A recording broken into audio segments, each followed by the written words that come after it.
beliau di dalam syairnya, "Man lam yujawwidil Qur'ana athimun." Barang siapa membaca Al-Qur'an tanpa tajwid, athim, hukumnya berdosa. Ya, Mbak. Jadi yang wajib dengan tajwid yaitu membaca Al-Qur'an. Nah, ini enggak boleh asal-asal. Ada sahabat Nabi ketika dia baca Al-Qur'an di depan sahabat yang lain yang bernama Ibnu Mas'ud, ketika itu yang dibaca surat At-Taubah. Ayatnya kita hafal semua. Innamas shadaqatu lil fuqara'i wal masakin. Fuqara dibaca dengan 2 harakat. Ibnu Mas'ud ketika mendengar sahabat membaca seperti itu, kawannya mengatakan qira'atan. Kasih kau ulang lagi.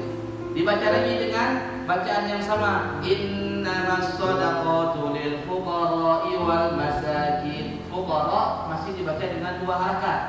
Ibnu Mas'ud mendengar ini enggak enak tidak. Ulang gitu, qira'atan, ulang sekali lagi. Kali ketiga dibaca juga dengan bacaan yang sama, sehingga Ibnu Mas'ud mengatakan, wahai sahabatku, ini Al-Quran. Kami baca dengan Rasulullah, fuqara ini lebih panjang daripada yang kau baca. Ya, maknanya itu istilahnya mad wajib. Mad wajib itu minimal 3 harakat, maksimalnya itu 6 harakat. Yang namanya mad wajib itu lebih panjang daripada mad asli, nggak boleh sama. Ya, Mbak. Jadi kata Ibnu Mas'ud, begitulah kami baca Al-Quran dengan Rasulullah. Kalau dulu istilahnya nggak tahu apa namanya, yang intinya Al-Quran ini kita baca sesuai dengan yang dicontohkan oleh Rasulullah. Makanya talaqi itu penting. Talaqi itu apa? Cari guru yang punya sanad.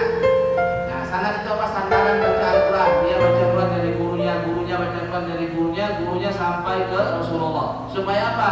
Supaya bacaan Al-Quran itu sama dengan seperti yang dibacakan oleh Rasulullah. Itu namanya talaqi Quran. Apa namanya? Belum. Nah, itu namanya talaqi. Ya, penting. Talaqi itu penting. Bahkan hukumnya itu sunnah baca Al-Quran itu saling menyimak. Ya, satu baca, satu lagi menyimak, berjamaah. Ya, namanya saja ahlu sunnah wal jamaah. Jadi ketika kita salah, ada yang tegur. Tapi kalau baca sendiri-sendiri nggak ada yang tegur. Apalagi nggak pernah belajar baca Al-Quran, masya Allah. Mad wajib yang pendek dipanjangkan, yang panjang dipendekkan, masya Allah. Ya, ini perlu ada perhatian khusus tatkala kita baca Al-Quran. Wajib baca dengan tajwid, tak boleh dengan sembarangan.